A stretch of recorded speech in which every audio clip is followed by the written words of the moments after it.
So in this segment, we're going to be talking about Martin Lewis absolutely cooking Lisa Nandy on this one, and some the responses of this have been, I think, largely positive. I saw him tweet about it after the fact, and I think he does a really good job here. Honestly, Lisa Nandy just incredibly bad at being confronted. Disagree on that. So first of all, are all councils doing it? But you say the evidence is you're talking an uplift of 115%. You're gone from talking about that's about pension credit, the uplift of 115%. 20,000 a month claiming pension credit to 40,000 a month, but there are 780,000 people. You would need an exponential rise in the number of people claiming pension credit for those pensioners to claim this year. We have to accept, you have to accept, there will be many hundreds of thousands of the poorest pensioners under £11,400 income you will not reach this year. You are taking money out of their hands. Do you accept the truth? The reality is that's what will practice. So he's framed this in a really aggressive way of saying, like, you are taking money out of the hands of these people. You know, you are at fault for this, and it's an interesting kind of debate tactic to use. But ultimately, the other person will disagree with you because of that kind of aggression and because it makes them look bad. And I think he should have toned it down a little bit if I was gonna be like that. But then again, this is more for the public's benefit rather than anything else, and I do agree with him there. Like, they haven't had the kind of enough people taking on pension credit to make this worth it at all, so it doesn't make sense. You know, the whole benefit of universality of benefits is, one, it takes away the stigma from it, but two, it means you don't have to go through a bureaucratic nightmare to get the benefit, or, you know, the welfare, or however you want to, you know, define it. And ultimately, it has a cost. You know, bureaucracy is expensive because you need people to go through their paperwork and make sure everything is correct. You know, that document for pension credit is like 250 questions or something like that. It's crazy. It's absolutely crazy. Maybe they should have made a fast track version of the form or a simplified version of the form. I don't know, but ultimately, like, it's just bizarre. Happen. I'm saying it, Age UK is saying it, others are saying it. So let's be honest, you're willing to accept that collateral damage of hundreds of thousands of poorest pensioners, many on dementia, not getting the winter fuel payment. Now, what kind of support is there for them in the community to actually be able to fill in these documents? Like, are you going to, you know, are they expected to go to the community centres they may or may not have in their areas in order to get support? Because, you know, like, sometimes some people just don't have a lot of family support. It's sad. It's sad, but it's true. No, I'm not willing to accept that. But it's going to happen. It's one of the reasons why we've extended the cut-off point to apply until April next year, so that even if people don't realise right now, despite this sort of conversation happening on national media, even if they don't see this, if they don't realise, if they don't respond to the letters, if we don't manage to catch them door to door. There is some level of, you know, personal responsibility, but at the same time, like, this has been a fairly, I think, sudden change. You know, the winter is coming. It's getting quite cold already. And, you know, the whole point is people need to be able to feel confident that they'll be able to afford to put their heating on. You know, the fact that you're running the scheme to April is good. But, you know, chances are, like, if people don't realise the scheme is available until that time, they're not going to turn their heating on, and they might get sick because of that. That's one of the key problems. You know, not just turning the heating on, but using electric blankets and things like that are more kind of efficient. If people don't feel like they're going to be able to pay off those bills, because energy debt is a huge problem in this country. There are lots of people who owe money to energy companies, and I wouldn't be surprised if a significant amount of those people weren't older people. So, you know, like, this argument she's making, it doesn't make sense. Or in the run-up to Christmas, and they find out later that they were eligible, they can still apply and they will get it backdated. And the reason that we've done that, and the reason that we made this announcement early and we haven't wasted a moment in going out to people, is to make sure that people know that... The reason you did it is because you talked about this fiscal black hole, and then you decided to take a swing at boomers. Let's be honest, that's why you did it.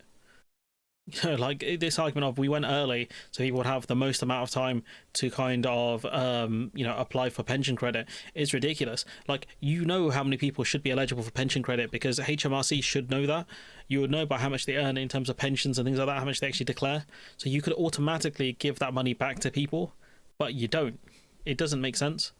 Even if they don't apply immediately, they don't have to worry about putting the heating on this winter. We are working in every creative way possible to make sure that this is done. We've inherited a situation where for 14 years there has been no drive to get the poorest people onto pension credit and get them the money that they're entitled to. But we are... That's fair. You know, I haven't even heard of pension credit before this.